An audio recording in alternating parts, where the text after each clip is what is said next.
আসসালামু আলাইকুম রাহমাতুল্লাহ। প্রিয় দর্শক, আজকের ভিডিওতে আমি আপনাদেরকে জানাবো যেই দোয়া পাঠ করলে ৭০,০০০ ফেরেশতা দিনরাত আপনার জন্য দোয়া করবে, সেই হাদিস সম্পর্কে। এবং আজকের ভিডিওতে আমি আপনাদেরকে জানাবো সকাল সন্ধ্যায় আপনি করতে পারবেন এমন কিছু আমল সম্পর্কে। অত্যন্ত গুরুত্বপূর্ণ একটি ভিডিও, তাই আপনাদের কাছে আমার একটি অনুরোধ, ভিডিওটি ধৈর্য সহকারে শেষ পর্যন্ত দেখবেন। ইনশাআল্লাহ অনেক অনেক ফায়দা হবে। তাহলে চলুন প্রথমে জেনে নেওয়া যাক যেই দোয়া পাঠ করলে ৭০,০০০ ফেরেশতা দিনরাত আপনার জন্য দোয়া করবে। প্রিয় দর্শক, একটি হাদিসে এসেছে, হযরত মাকাল ইবনে ইয়াসার রাদিয়াল্লাহু তাআলা আনহু বর্ণনা করেন, রাসূল সাল্লাল্লাহু আলাইহি ওয়াসাল্লাম বলেছেন, যেই ব্যক্তি সকালে ৩ বার আউযু বিল্লাহিস সামিইল আলিম মিনাশ শাইতানির রাজিম সহ সূরা হাশরের শেষ ৩ আয়াত পাঠ করবে, তার জন্য আল্লাহ তাআলা ৭০,০০০ রহমতের ফেরেশতা নিয়োগ করবেন। আর ফেরেশতাগণ সকাল থেকে সন্ধ্যা পর্যন্ত তার উপর আল্লাহর রহমত প্রেরণ করতে থাকবে। সুবহানাল্লাহ। আর যদি ওই দিন সেই ব্যক্তি মৃত্যুবরণ করে তবে সে শাহাদাতের মর্যাদা লাভ করবে। আর যেই ব্যক্তি সন্ধ্যার সময় এই আয়াতগুলো পাঠ করবে তার জন্য আল্লাহ তাআলা ৭০,০০০ রহমতের ফেরেশতা নিয়োগ করবেন।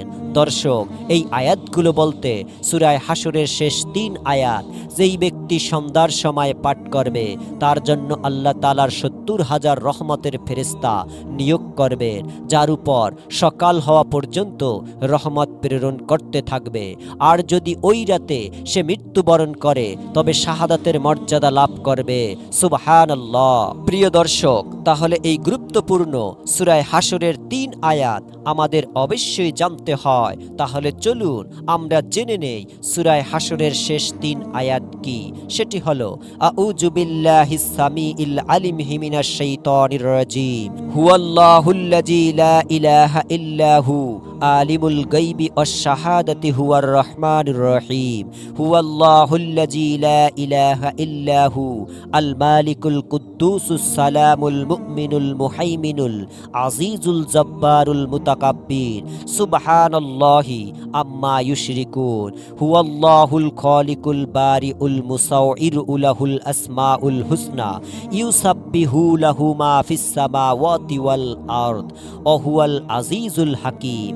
অর্থ হলো, আমি সর্বশ্রোতা ও সর্বজ্ঞ আল্লাহর কাছে বিতাড়িত শয়তান থেকে রক্ষার জন্য আশ্রয় প্রার্থনা করছি।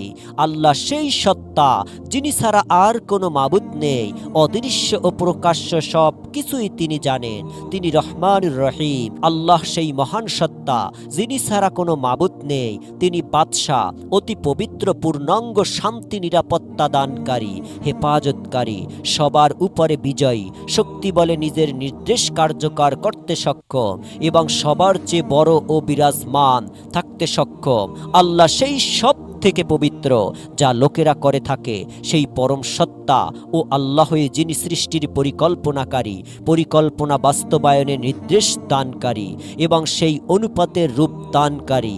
আর উত্তম নাম সমূহ তারই। আসমান ও জমিনের সব কিছু তার তাসবিহ বা পবিত্রতা বর্ণনা করে চলেছে। তিনি পরাক্রমশালী, মহাজ্ঞানী। প্রিয় দর্শক, এটি হলো সূরা হাশরের শেষ ৩ আয়াত। হযরত মুসলিম বিন হারেস তামিম রাদিয়াল্লাহু তাআলা আনহু রাসূল সাল্লাল্লাহু আলাইহি ওয়াসাল্লাম থেকে বর্ণনা করেন, রাসূল সাল্লাল্লাহু আলাইহি ওয়াসাল্লাম তার দিকে মনোনিবেশন করে বলেন, যখন তুমি মাগরিবের নামাজ শেষ করবে তখন তুমি বলবে, আল্লাহুম্মা আজিরনি মিনান নার। অর্থ হলো, হে আল্লাহ, আমাকে জাহান্নাম থেকে মুক্তি দাও। এই রকম ৭ বার বলবে, আল্লাহুম্মা আজিরনি মিনান নার। নিশ্চয়ই তুমি তা বলে থাকো, তাহলে তুমি যদি সেই রাতে ইন্তেকাল করো তবে তুমি জাহান্নাম থেকে মুক্তি পেয়ে গেছো বলে হিসাবে লিপিবদ্ধ করা হবে। যদি তুমি তার সকালে পড়ে থাকো আর তুমি সেদিন মারা যাও তাহলে তুমি জাহান্নাম থেকে মুক্ত হিসাবে লিপিবদ্ধ হয়ে যাবে। সুনানে আবু দাউদ, হাদিস নম্বর ৫০৮১। দর্শক, এখন হলো দ্বিতীয় আলোচনা। এখন সকাল সন্ধ্যার কিছু গুরুত্বপূর্ণ আমল সম্পর্কে জেনে নিন। প্রিয় দর্শক, সকাল সন্ধ্যার সর্বপ্রথম আমলটি হলো সাইয়্যিদুল ইস্তিগফার বা ক্ষমা প্রার্থনার শ্রেষ্ঠ দোয়া। আন্তরিক ও বিশ্বাসের সাথে যদি কেউ প্রতিদিন সকালে ফজরের পরে ও সন্ধ্যায় মাগরিবের পরে এই দোয়াটি পড়ে আর সে ওই দিন মারা যায়, ইনশাআল্লাহ সে জান্নাতে যাবে। এই গ্যারান্টি দিয়ে গেছেন স্বয়ং রাসূল সাল্লাল্লাহু আলাইহি ওয়াসাল্লাম। দলিল বুখারী শরীফ, তিরমিজি শরীফ। সাইয়্যিদুল ইস্তিগফার হলো আল্লাহুম্মা আনতা রব্বি লা ইলাহা ইল্লা আনতা খলাকতানি ওয়া আনা আবদুকা ওয়া আনা আলা আহাদিকা ওয়া ওয়াদিকা মাস্তাতাআতু আউযু বিকা মিন শাররি মা সানাআতু আবু লাকা বিনিমাতিকা আলাইয়া ওয়া আবু জামবি ফাগফিরলি ফাইন্নাহু লা ইয়াগফিরুজ যুনুবা ইল্লা আনতা। অর্থ হলো, হে আল্লাহ, তুমি আমার প্রতিপালক, তুমি ছাড়া আর কোনো উপাস্য নেই। তুমি আমাকে সৃষ্টি করেছো আর আমি তোমার বান্দা। আমি আমার সাধ্য অনুযায়ী তোমার সাথে যেই ওয়াদা করেছি পূরণ করার চেষ্টারত আছি। আমি আমার কর্মের অনিষ্ট থেকে পানাহ চাই। আমি স্বীকার করছি আমার প্রতি তোমার প্রদত্ত নিয়ামতের কথা। আমি আরো স্বীকার করছি আমি পাপী, আমি অপরাধী। অতএব তুমি আমাকে ক্ষমা করো। তুমি ছাড়া ক্ষমা করার আর কেউ নেই। এটি হলো সকাল সন্ধ্যার প্রথম নম্বর আমল। প্রিয় দর্শক, সকাল সন্ধ্যার আরও একটি আমল হলো কিয়ামতের দিন আল্লাহর সন্তুষ্ট জান্নাত পাওয়ার জন্য সহজ আমলটি 3 বার করবেন। রাসূল সাল্লাল্লাহু আলাইহি ওয়াসাল্লাম বলেছেন, আল্লাহ তার বান্দাদের সাথে ওয়াদা করেছেন যে যেই ব্যক্তি প্রতিদিন সকালে 3 বার সন্ধ্যায় 3 বার এই দোয়া পড়বে কিয়ামতের দিন আল্লাহ তার উপর সন্তুষ্ট থাকবেন। দলিল হিসনুল মুসলিম, পৃষ্ঠা নম্বর 138। আর সেই দোয়াটি হলো রদিতু বিল্লাহি রাব্বাও ওয়া বিল ইসলামি দীনাও ওয়া বি মুহাম্মাদিন সাল্লাল্লাহু আলাইহি ওয়াসাল্লাম নবিয়্যা ওয়া রাসূলা। এটি 3 বার পাঠ করবেন। এর অর্থ হলো, আমি আল্লাহকে রব হিসাবে, ইসলামকে দিন হিসাবে ও মুহাম্মদ সাল্লাল্লাহু আলাইহি ওয়াসাল্লামকে নবী হিসাবে গ্রহণ করে সন্তুষ্ট। সকাল সন্ধ্যার আরও একটি আমল হলো দুনিয়া ও আখিরাতের যে কোনো টেনশন বা দুশ্চিন্তা এবং মানসিক অস্থিরতা থেকে বেঁচে থাকার জন্য আমল। এই আমলটি করবেন 7 বার। রাসূল সাল্লাল্লাহু আলাইহি ওয়াসাল্লাম বলেছেন, যেই ব্যক্তি সকালে ও সন্ধ্যায় 7 বার এই দোয়া পাঠ করবে আল্লাহ তার সকল চিন্তা ও উৎকণ্ঠ ও সমস্যা মিটিয়ে দিবেন। সুবহানাল্লাহ। দলিল হিসনুল মুসলিম। আর উল্লেখ্য, এই দোয়াটি সূরা তাওবার সর্বশেষ 129 নম্বর আয়াতে আল্লাহ তাআলা পড়ার জন্য বলেছেন। আর তা হলো, হাসবি আল্লাহু লা ইলাহা ইল্লাহু আলাইহি তাওয়াক্কালতু ওয়া হুয়া রব্বুল আরশিল আযীম। অর্থ হলো, আল্লাহ আমাদের জন্য যথেষ্ট, তিনি ছাড়া আর কোনো মাবুদ নেই। আমি তার উপর নির্ভর করছি, তিনি মহান আরশের প্রভু। প্রিয় দর্শক, দোয়াগুলো ভিডিওর স্ক্রিনে উচ্চারণ সহ দেয়া আছে, আপনারা সেখান থেকে মুখস্থ করে নেবেন। সকাল সন্ধ্যার আরও একটি আমল হলো 4 জন দাসমুক্ত করার সমান সওয়াব পাওয়ার আমল। এই আমলটি করবেন 10 বার। আর এই আমলটি 10 বার করলে 4 জন দাসমুক্ত করার সমান সওয়াব পাবেন। আর আমলটি হলো লা ইলাহা ইল্লাল্লাহু ওয়াহদাহু লা শারীকা লাহু লাহুল মুলকু ওয়া লাহুল হামদু ওয়া হুয়া আলা কুল্লি শাইইন কদির।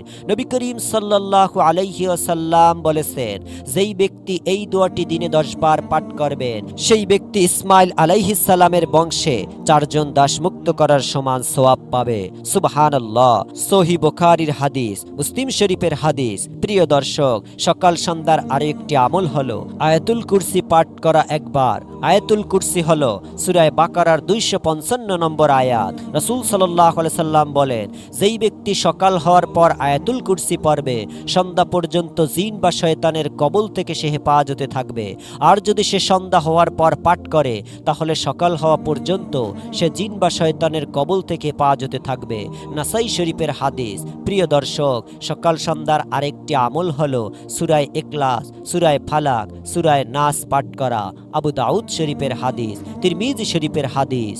দর্শক, সকাল সন্ধ্যার আরো একটি আমল হলো সুবহানাল্লাহি ওয়া বিহামদিহি পাঠ করা 100 বার। সহিহ মুসলিম শরীফের হাদিস, যেই ব্যক্তি সকালে 100 বার এবং সন্ধ্যায় 100 বার এই তাসবিহ পাঠ করবে, কিয়ামতের দিন তার চাইতে উত্তম আমল নিয়ে কেউ আর আসতে পারবে না, তবে ওই ব্যক্তি ব্যতীত যিনি অনুরূপ তাসবিহ পাঠ করেছে, অতএব তার চেয়ে বেশি আমল করেছে। প্রিয় দর্শক, এই ছিল আজকের ভিডিও, অত্যন্ত গুরুত্বপূর্ণ একটি ভিডিও। ভিডিওটি ভালো লাগলে অবশ্যই চ্যানেলটি সাবস্ক্রাইব করে বেল বাটন অল বাজিয়ে দিবেন, ভিডিওটিতে একটি লাইক দিবেন এবং কমেন্টে আমিন লিখুন এবং অন্য মুসলিম ভাই ও বোনদের কাছে ভিডিওটি শেয়ার করে দিবেন, যেন তারাও দেখে শিখে আমলটি করতে পারে। আল্লাহ রব্বুল আলামিন আমাদের সকলকে উপরোক্ত আমলগুলো করার তৌফিক দান করুন। আমিন।